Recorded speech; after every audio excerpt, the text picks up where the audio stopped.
ఓం నమో వెంకటేశాయ. శ్రీవారి పుష్కరిణి అండి. దీనిలో భక్తులు స్నానం ఆచరించి దేవుడి దర్శనం చేసుకుని ఎంతో ఇదిగా పరవశించిపోతున్నారు ఫ్రెండ్స్. బాగా లోతు ఉండటం వల్ల ఎక్కడికక్కడ బారికేడ్స్ ఏర్పాటు చేసి పబ్లిక్ లోపలికి వెళ్లకుండా భక్తులకి మైక్ అనౌన్స్మెంట్ అది కూడా ఇస్తున్నారండి. గుళ్ళో తిరుమల తిరుపతి దేవస్థానం కొండపైనండి ఇది పుష్కరిణి. దీని పక్కనే వరాహస్వామి టెంపుల్ ఉంటుంది ఇటువైపుకి, అటువైపుకేమో వెంకటేశ్వర స్వామి టెంపుల్. శ్రీమన్నారాయణుడు అక్కడే కొలువై ఉన్నాడు.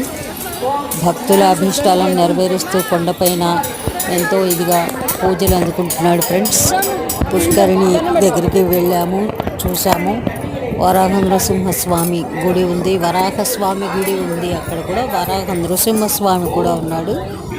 రాధాకృష్ణుల మందిరం ఉంది. అక్కడే మాడ వీధుల్లోంచి నడుచుకుంటూ వెళ్ళాం ఫ్రెండ్స్.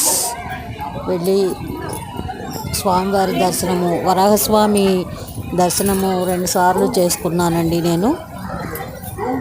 చాలా భక్తితో చాలామంది భక్తులు వస్తున్నారు, చూస్తున్నారు, దేవుణ్ణి దర్శించుకుని వెళ్తున్నారు ఫ్రెండ్స్. ఇది సేవకి వెళ్ళే వాళ్ళు కూడా చాలా బాగా వస్తున్నారు, ఎక్కడెక్కడి నుంచో వస్తున్నారు ఫ్రెండ్స్. వీళ్ళు చాలా భక్తి శ్రద్ధలతో ఓపికగా చేస్తున్నారు.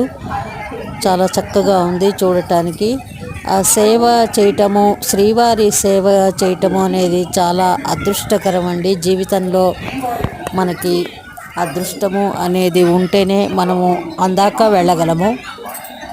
శ్రీవారి సేవ చేసుకుని ఎంతో భక్తి శ్రద్ధ ప్రసాదం తీసుకుని వచ్చాం ఫ్రెండ్స్. దేవుడి దయ వల్ల మాకు వర్షాలు కూడా మమ్మల్ని ఇబ్బంది పెట్టలేదు. చాలా చక్కగా దర్శనం అయింది. ఏడుకొండలవాడ వెంకటరమణ గోవింద గోవింద.